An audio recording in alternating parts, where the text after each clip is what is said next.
কিশোরগঞ্জ জেলা শহরের একরামপুর এলাকায় টুটুল এন্টারপ্রাইজ নামের একটি ভাঙ্গারির দোকান থেকে পরিত্যক্ত একটি মর্টার শেল উদ্ধার করেছে পুলিশ। তবে এই ঘটনায় এলাকাবাসীর মধ্যে আতঙ্ক সৃষ্টি হলেও পুলিশ ও সেনাবাহিনী দ্রুত পদক্ষেপে পরিস্থিতি নিয়ন্ত্রণে আসে।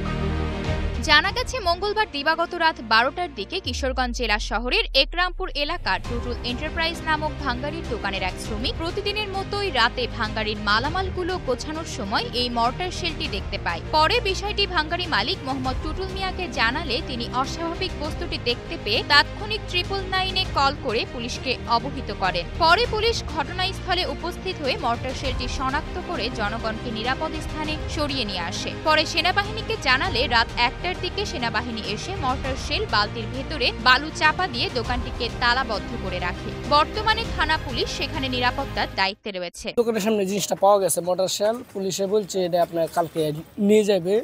পুলিশ এখানে পাহারাদার অবস্থায় আছে। এটা আপনি আমাদের দোকানের সামনে বাঙালি টুটুল ভাইয়ের ওর দোকানে আর কি। কিশোরগঞ্জের অতিরিক্ত পুলিশ সুপার সদর সার্কেল মন্তোষ বিশ্বাস বিষয়টি নিশ্চিত করেছেন। তিনি বলেছেন, জরুরি সেবা 999-এর ফোন পেয়ে তাৎক্ষণিকভাবেই তারা ঘটনাস্থলে উপস্থিত হয়ে মর্টার শেলটি শনাক্ত করে সেনাবাহিনীকে জানায়।